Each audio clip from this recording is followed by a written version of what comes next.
0809 4440981.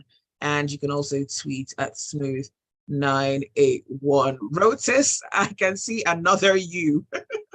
Yeah, we're putting up a second me just in case there's any issues with my sound. I suspect my laptop is acting funny. Good morning to you.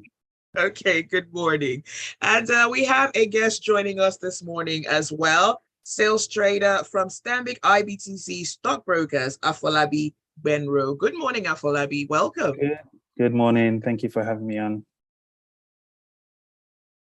All right, Rotus. Yeah, so we're talking SMEs today. It's all about the SMEs.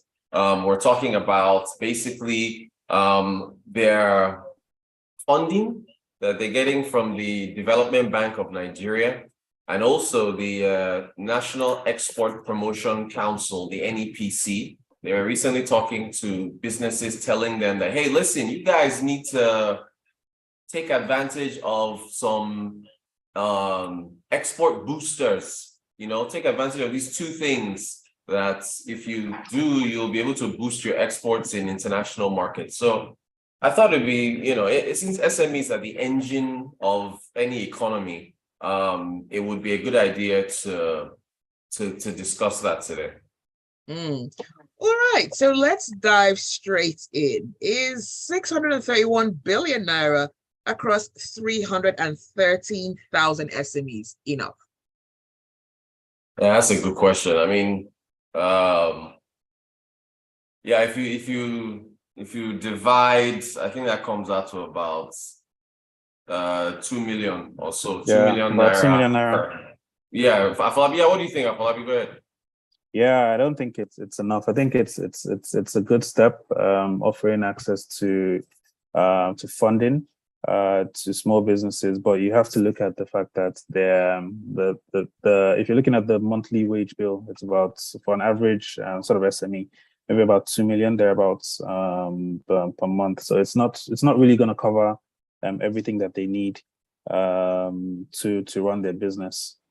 And I agree with you. There's just they've got, you know, your wage bill with the number of employees whose staff you are paying salaries. You've got their pensions if you're giving them extra benefits. In addition to pensions, you're giving them insurance. What I've been seeing with HMOs is they keep repricing their cost models. They keep repricing them upwards. So the cost of, what is it now? Healthcare for your employees is up. Don't forget rent. Yeah, exactly. Then thank you. Your rent on the building or the space that you're using. So it's just so much in terms of cost. So I agree with you. That you know, the Development Bank of Nigeria is doing its best, but when you think about the fact that there's 39 or 40 million SMEs in this country, and they were able to only hit 313,000. Yeah, it seems like it's a lot more that needs to be done there. So yeah, Zibby, but I think, like I said, it's a good step. Looking at that article, I think the number of businesses that they were able to give access to finance to increased year on year. So I mean, hopefully we'll continue to see that trajectory improving as time. Agreed. Yeah, so Zibby, then more needs to be done. Okay. Now, the SMEs don't seem to get enough access when it comes to affordable credit. And how much impact is this having? Credits, Afolabi, want to go first or want me to go? Rotus, go ahead. Okay, I think maybe a connection issue there. Access to credit, Zibby, is everything. It is everything. I mean, if you think about the other climes in other nations, right, in the West, for instance, in the UK, in the US, credit drives everything. And we're talking about easy access to where you can just walk into a bank and just say, please, I need a loan for this, or I need a loan for that. If you can't access affordable credits, then you're stifled, you're squeezed, right? Look at the monetary policy rates from the Monetary Policy Committee, it's up to 18% now. And the prime lending rates is upwards of 27, 28% or so. Last time we checked in February. So your average loan for anybody who is trying to get access, you're looking at 30% or even higher. I mean, it's incredibly expensive to get access to credit. And it just makes, Afolabi was listing rent and all those other costs that businesses have to get. You now put on top of that an expensive loan that if you're not making enough money in revenues to pay off, if you're able to even get the loan in the first place, let's assume you're even able to get the loan in the first place, then you're in trouble. So it's a real serious problem that has continued to plague the country. I mean, a lot of banks like Stanbic are doing what they can. Stanbic does give out SME support. It's got this division for giving out loans to SMEs and so on. But it's just that we need more from the government. The environment within where your Stanbics and other banks are operating in, it's a high cost environment. So you've got to be able to make the environment more affordable for banks to give out more affordable loans, and also microfinance banks and other lenders. Afolabi, I don't know if you want to. We lost you for a second. I don't know if you want to add anything there. Yeah, apologies. No, I totally agree with you. Like you mentioned, banks like Stanbic IBTC, we do support SMEs, and we're dedicated to growth of the SME sector. But I think a lot more needs to be done. Agreed. So, Afolabi, how would you describe the business environment for SMEs in Nigeria? I think we've kind of touched on it earlier on. The cost of doing business in Nigeria is pretty high. It's very expensive to run a business. I think we've listed some of the things that you need to consider. The cost of power alone, not even talking about businesses, where we live, to power our houses, the cost of diesel, just generally the cost of power is pretty high. So it's an environment that it's pretty tough, I think, to do business in Nigeria. Rotus? Great. I mean, it's incredible. I mean, look at the what is it called? What's that council? The PEBEC, the Presidential Enabling Business Environment Council. They came out with their doing business in Nigeria survey. I think the states that ranked top were Gombe, Jigawa, and I can't remember who was number 3. But I don't hear people every day telling me, oh, Rotus, or hey, Afolabi, I'm going to Jigawa to go and open a new business or something like that. You don't, there's not enough anecdotal evidence that people are rushing to one particular state or another to do business. So yeah, Afolabi is correct. It's a really, really tough environment for a business owner, and it's just not easy. So things have to improve as far as the climate is concerned. Right. So many businesses operate in the informal sector in Nigeria, and Rotus, maybe you want to take this one? Yeah, the informal sector, we need to formalize these businesses because we don't know, they're not paying taxes, right? At least not to the government. There was a report I saw that Gbenros and touts are able to generate, I don't know, there was some billion naira amounts from collecting from them, but that money is not going into government coffers.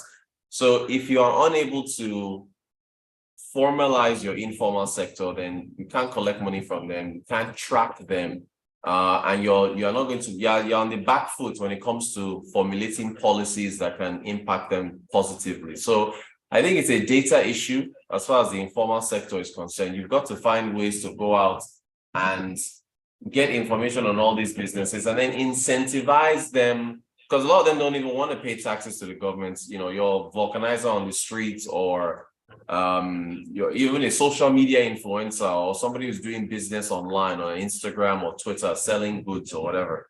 They don't want to be formalized or known by government, so they don't want to pay any taxes. So it's a big challenge there because the informal sector is really, really I think it's like 40% of the economy, or maybe even higher. So yeah, a lot needs to be done to formalize that sector and get them properly registered with government. All right, so let's talk about an enabling business environment. This certainly is something that seems to be at the top of the list. Is there anything in the business climate more impactful on the expenses of SMEs? Yeah, I think Afolabi, you touched on power, right? Yes, I've touched on power. There's rent as well. I mean, the rent is also a huge cost for businesses. I mean, I just think about Lekki Phase 1, for example, and I think about, like, how much rent are these businesses sort of paying?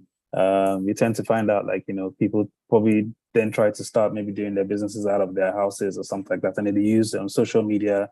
A lot of businesses have moved from physical shops, to just having sort of like an online Instagram handle where you can actually place your orders, and then you don't have to look at the logistics of, maybe I'll just deliver it to your house. And then sometimes you make a call and you say, oh, can I come and pick it up from your shop? And it's like, no, don't worry, I'll deliver it to you, because there's literally no physical shop for you to go to get this thing. So, I mean, people are trying to reduce their costs by, moving away from it. So I think rent is another one that is quite a significant cost when it comes to doing business.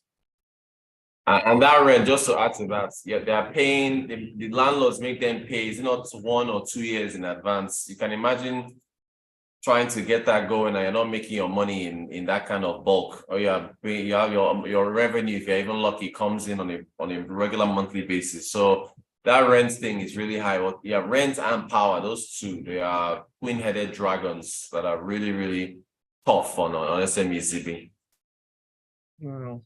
Okay. Now, goods in Nigeria still are moved primarily by road. How much of a difference would it make, though, if there was a developed rail system, and how would it impact SMEs? Okay, go ahead. Yeah, I mean, it'll be much better, because obviously we know that our road networks in Nigeria are not necessarily, at optimal operating capacity now, to get things from A to B, even just moving around generally. So talk less of goods, just moving yourself around, trying to get to work, on a daily basis. How much time does it take you to move from one point to one point? So I think if we have a rail system that, works on a timetable, takes you from point A to point B, you don't have to worry about whether there's traffic here or there. I think it'll be a significant improvement to the business climate.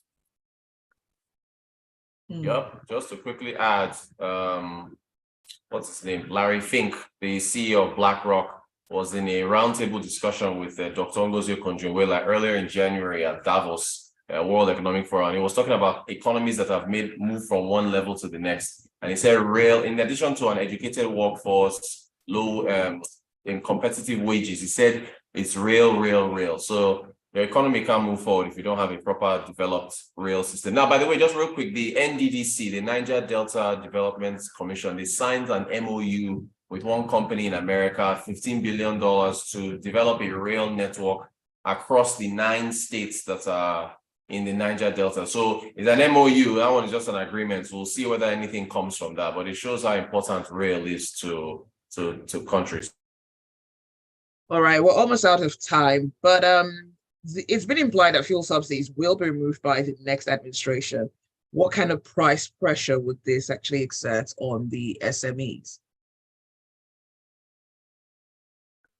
I mean, things will go up. Just look at the period that we're coming from, where there was fuel scarcity, how everybody, automatically repriced, their goods and services based on that. I remember trying to pump my tire, and the vulcanizer was like, the price has tripled because of the petrol. And it's not just the price of the petrol, the stress at which, he used to get the petrol. It was like, I need to cover my costs on all those things. So I think just looking at that, it's clear that things would definitely get more expensive.